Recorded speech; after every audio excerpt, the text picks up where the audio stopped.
ಮಂಜಿನ ನಗರಿ ಮಡಿಕೇರಿಯ ಹಾಕಿ ಟರ್ಫ್ ಮೈದಾನದಲ್ಲಿ ಯೂನಿವರ್ಸಿಟಿ ಲೆವೆಲ್ ಸೌತ್ ಝೋನ್ ಹಾಕಿ ಪಂದ್ಯಾವಳಿಗೆ ಚಾಲನೆ ದೊರಕಿದೆ.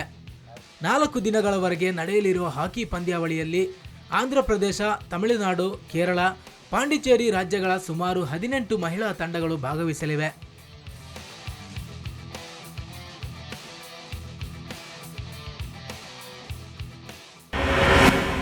ಆಲ್ ಇಂಡಿಯಾ ಕುರುಕ್ಷೇತ್ರ ಯೂನಿವರ್ಸಿಟಿಯಲ್ಲಿ ಆಗ್ತದೆ.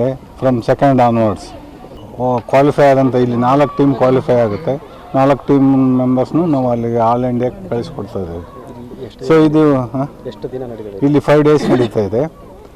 ಅದು ಮೊದಲನೇ ಬಾರಿಗೆ ನಮ್ಮ ವಿಶ್ವವಿದ್ಯಾನಿಲಯದಲ್ಲಿ ಈ ಥರ ಒಂದು ಹಾಕಿ ಟೂರ್ನಮೆಂಟ್ ಆಗ್ತಿರೋದು ಮೊದಲ ಬಾರು. ಹಾಕಿ ತವರೂರು ಎಂದೇ ಹೆಸರಾಗಿರುವ ಕೊಡಗು ಜಿಲ್ಲೆಯಲ್ಲಿ ಮಹಿಳಾ ವಿಭಾಗದ ಹಾಕಿ ಟೂರ್ನಮೆಂಟ್ ನಡೆಯುತ್ತಿರುವುದು ಹೆಮ್ಮೆಯ ಸಂಗತಿ.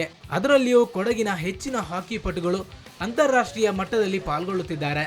ಕೊಡಗಿನಲ್ಲಿ 50% ಕ್ರೀಡಾಪಟುಗಳು ಜಿಲ್ಲೆಗೆ ಕೀರ್ತಿಯನ್ನ ತಂದುಕೊಟ್ಟಿರೋದು ಹೆಮ್ಮೆಯ ವಿಷಯ ಅಂತ ಶಾಸಕ ಅಪ್ಪಚ್ಚು ರಂಜನ್ ಹೇಳಿದ್ರು. ಈ ಟೂರ್ನಮೆಂಟ್ಗೆ ಮೊದಲಾಗಿ ಶುಭವನ್ನು ಕೋರ್ತೇನೆ. ಅದರ ಜೊತೆಗೆ ಕೊಡಗು ಕೂಡ ಹಾಕಿ ಆಟದ ತವರೂರು ಅಂತ ಹೇಳುವಂಥ ಹೆಸರು ಇದೆ.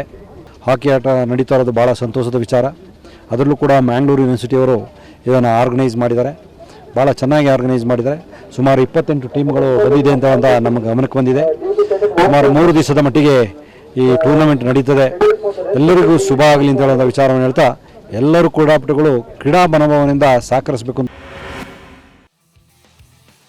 ಇಂದು ಕ್ರಿಕೆಟ್ಗೆ ಸಿಗ್ತಾ ಇರೋ ಪ್ರೋತ್ಸಾಹ ಇತರ ಕ್ರೀಡೆಗಳಿಗೆ ಸಿಗ್ತಾ ಇಲ್ಲ.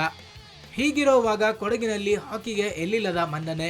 ಮಹಿಳೆಯರು ಕೂಡ ಹಾಕಿಯಲ್ಲಿ ತೊಡಗಿಸಿಕೊಳ್ತಿರೋದು ನೋಡಿದ್ರೆ ಈ ಕ್ರೀಡೆಗೆ ಇನ್ನಷ್ಟು ಪ್ರೋತ್ಸಾಹದ ಅಗತ್ಯವಿದೆ. ನಂದೀಶ್ ಭಾಗಮಂಡಲ, ರಾಜ್ ನ್ಯೂಸ್, ಕೊಡಗು.